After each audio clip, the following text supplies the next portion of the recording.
저는 어려서부터 정말 기상천외한 말실수들을 많이 해왔습니다. 상관하지 마를 신경 쓰지 마와 합쳐서 상관 쓰지 마라고 한다던가, 회색을 자꾸 희색이라고 한다던가 말이죠. 그리고 다른 말실수로는 이거랑 저거랑은 다르지 라고 해야 하는 것을 이거랑 저거랑은 틀리지 라고 자주 말하곤 했습니다. 오늘 강연 주제인 다름에서 오는 가치를 딱 읽자마자 제 어렸을 적 이 말실수가 생각이 났습니다. 나중에 두 단어의 의미를 알고 나서도 저는 다르다와 틀리다를 혼용하고 있었습니다. 사실 이미 의미를 알고 있었어도 그냥 비슷한 단어라고만 인지하고 있었을 수도 있고요. 하지만 사실 생각해보지 않아도 다른 것은 틀린 것이 아닙니다. 되게 당연한 말이죠. 이 밖에도 저는 오늘 조금 뻔할 수도 있는 그런 다른 것들에 대한 이야기들을 해보려 합니다. 우선 다르다는 것은 다르지 않은 것들로부터 배척당하기 쉽습니다. 새하얀 도화지에 검은색 잉크가 딱 한 방울 떨어져 있으면 되게 튀는 것처럼요. 하지만 생각해보면 남들과 다르기 때문에 알아낼 수 있는 것이 있습니다.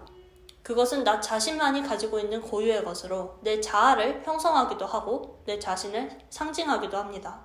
당연한 얘기를 한다고 해놓고 조금 추상적인 얘기를 하는 것 같죠? 좀 더 자세히 얘기해보도록 하겠습니다. 예를 들어보도록 하겠습니다. 전 현재 경영학과 학생으로서 많은 기업의 케이스 스터디와 그들의 전략을 공부하고 많이 접해왔습니다. 그리고 알아낸 게 남들과 다르다는 것이 그저 배척당하기 쉽다 그 이상의 긍정적인 결과를 초래할 수 있다는 것이었죠. 물론 기업들에게 다르다는 것은 어느 정도의 리스크를 동반합니다. 남들과 다르기에 현재의 시장에서 홀로 도태될 수도 있고 익숙한 것을 선호하는 고객층을 잃을 수도 있습니다.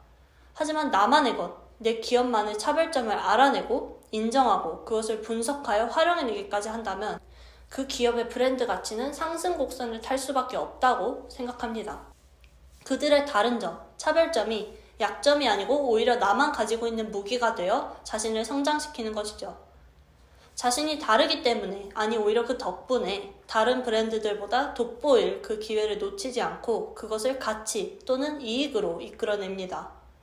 좀 더 디테일하게 들어가 보도록 하겠습니다. 제가 정말 흥미롭게 생각했던 건 마케팅 전략 중 하나인 Differentiation Strategy, 차별화 전략입니다.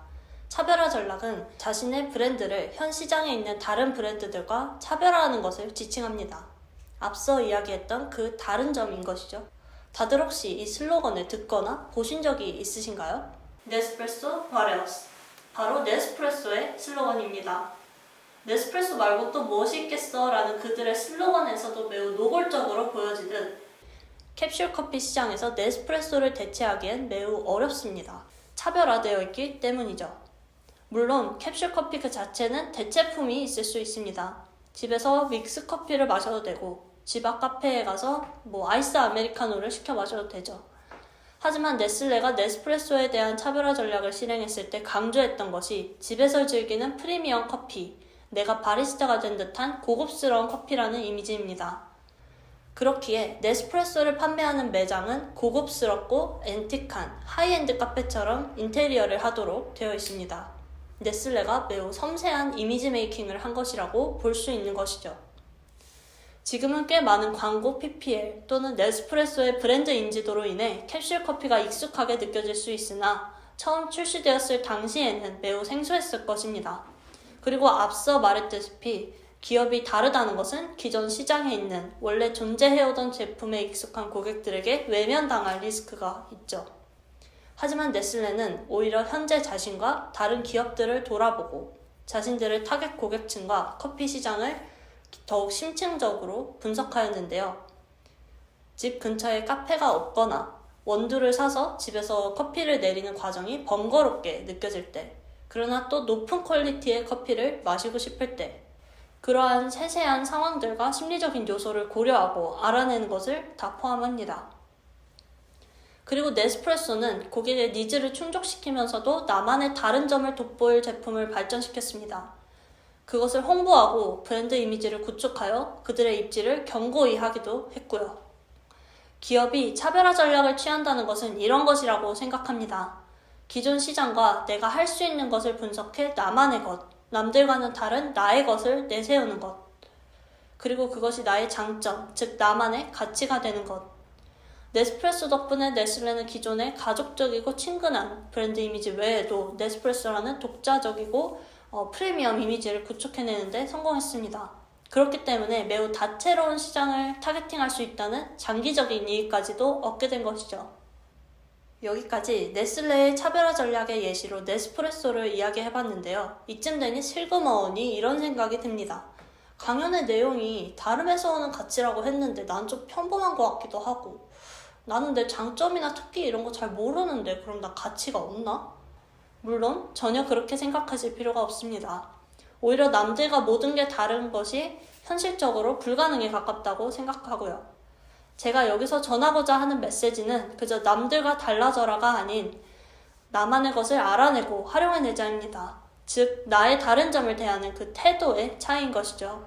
이미 가지고 있는 나만의 색깔, 취미, 장점 등을 아직 못 찾은 것일 수도 있고, 나 자신을 돌아보기도 전에 남들이 좋다는 것, 요즘 유행하는 트렌드들만을 따라갔을 수도 있습니다. 물론 그런 행동들이 틀린 것은 아닙니다. 하지만 그렇게 되면 정작 나를 제일 잘 알아야 하는 내가 나 자신을 잘 모를 수도 있고 나만의 브랜드를 구축하기가 매우 어려워진다고 생각합니다. 물론 그렇게 되면 나만의 브랜드를 구축하여 얻는 이득도 없을 것이고요. 앞서 말한 네스프레소와는 다른 기업으로 그렇다면 나만의 브랜드와 이를 찾는 태도에 대한 예시를 들어보도록 하겠습니다. 중국의 유명한 가전제품 회사인 하이얼은 1996년에 고구마 세탁기라는 것을 출시하였습니다. 여기까지만 들어보면 많은 분들이 고구마 세탁기요? 라고 의아해 하실 것인데요. 하지만 하이얼의 브랜드 가치는 이 제품이 탄생하게 된 그 계기에서 나타납니다. 이때 당시 중국 쓰촨성에서 대부분의 하이얼 세탁기 주 고객층들은 농민들이었습니다. 그들은 그들이 수확한 막대한 양의 고구마, 감자 또는 조개 등을 세척할 여력이 되지 않자 세탁기에 넣어 세척을 했다고 하는데요. 그렇기 때문에 세탁기의 배수구가 자꾸 흙과 오물들로 막혔고 고객들은 수리 요청을 했죠.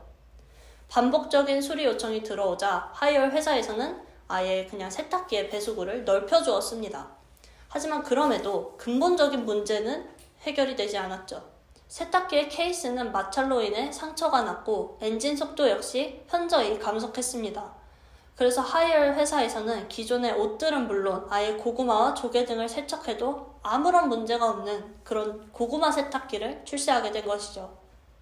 2년이라는 짧지 않은 시간이 지났지만 이 고구마 세탁기는 초기 물량인 10,000대를 다 팔며 아주 큰 성공을 거두었습니다. 여기서 우리가 얻어야 하는 교훈은 이것이라고 생각합니다.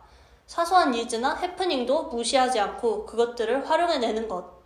하이얼이 만약 고객들의 수리 요청을 그저 이상한 컴플레인이라 여기고 고객들의 잘못으로 치부하였다면, 그래서 이 세탁기를 만들고 개선할 생각조차 하지 않았다면 하이얼 회사가 지금 지니고 있는 소비자가 우선인 회사라는 이미지를 얻기 매우 힘들었을 것입니다.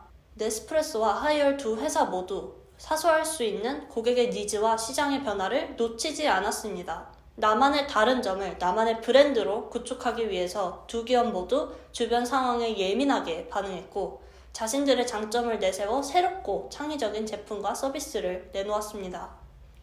그뿐만 아니라 그 제품을 매우 전략적으로 마케팅하여 큰 성공을 거두었죠. 이처럼 여러 기업들이 자신의 브랜드 가치를 높이기 위해서 남들과 달라지려고 무수히 노력합니다. 하지만 이러한 노력은 기업뿐 아니라 사람으로 예를 들어도 마찬가지일 것입니다. 어떤 사람들은 이런 소리를 듣기도 합니다. 가만히 잘 친구와 대화를 하다가도 친구가 갑자기 이러는 것이죠. 네가 너무 예민하게 반응하는 거 아니야? 넌 너무 예민한 것 같아. 라고 말이죠. 이러한 사소한 해프닝에도 그냥 뭐래? 하고 넘기거나 화를 내는 사람과 그래? 라고 하며 그 예민함을 인지하고 활용해내는 사람들이 있습니다. 이러한 태도가 사소한 성격 차이를 장점으로 바꾸는 것이죠.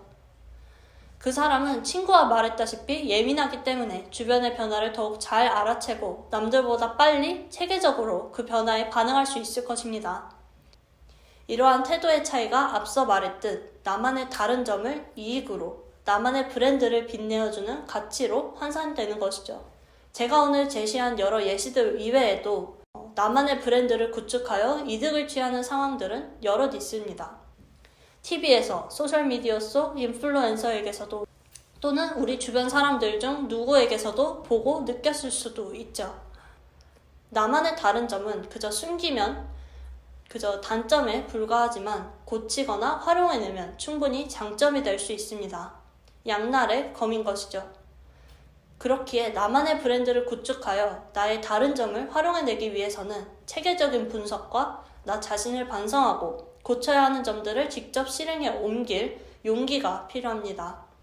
그리고 그렇게 행동에 옮겼을 때 얻을 수 있는 가치가 분명히 있을 것이고요. 그 가치가 때로는 개인적일 수도 있으나 또 때로는 사회적인 이익을 가져올 수도 있기 때문에 나의 다른 점, 남들의 다른 점에 대한 적개심을 줄이고 오히려 그것들을 적극적으로 격려하는 환경이 갖추어지길 희망하며 본 강연 마치도록 하겠습니다. 감사합니다.